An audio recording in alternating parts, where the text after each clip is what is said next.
জোরে বলছে, প্রভু যদি তুমি আমাকে দিতেই চাও। আহা, ভগবান বলছে, প্রহ্লাদ তুই কি স্বর্গে যেতে চাস? বল, স্বর্গের রাজা হতে চাস?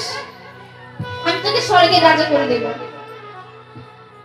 মর্তে যেতে চাস? পাতাল এই ত্রিভুবন, পাতাল স্বর্গ মর্ত পাতাল ত্রিভুবনের রাজা করে দেব তোকে। বল কি চাস? প্রহ্লাদ তখন বলছে, দয়াময়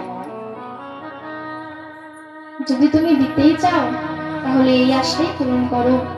যতদিন আমি বেঁচে থাকবো ততদিন তোমার কাছে চাইবার ইচ্ছাটুকু যেন না আমার জাগে। এটা হচ্ছে ভালোবাসা।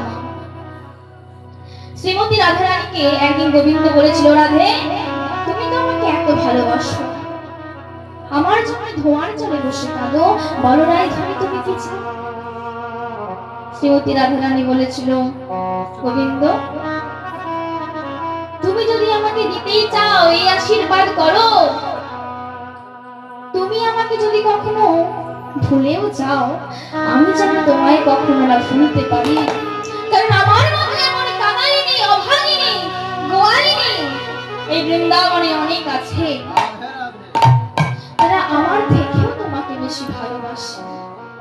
তাই যদি আমি কখনো দেখি তুমি আমায় ছেড়ে অন্য কারোর কাছে চলে গেছো, আমার কোনো দুঃখ হবে না, কোনো কষ্ট হবে না, যেন তোমাকে আমি সারা জীবন ভালোবাসতে পারি। নিতাই গৌর কৃষ্ণ প্রেমানন্দে হরি বল।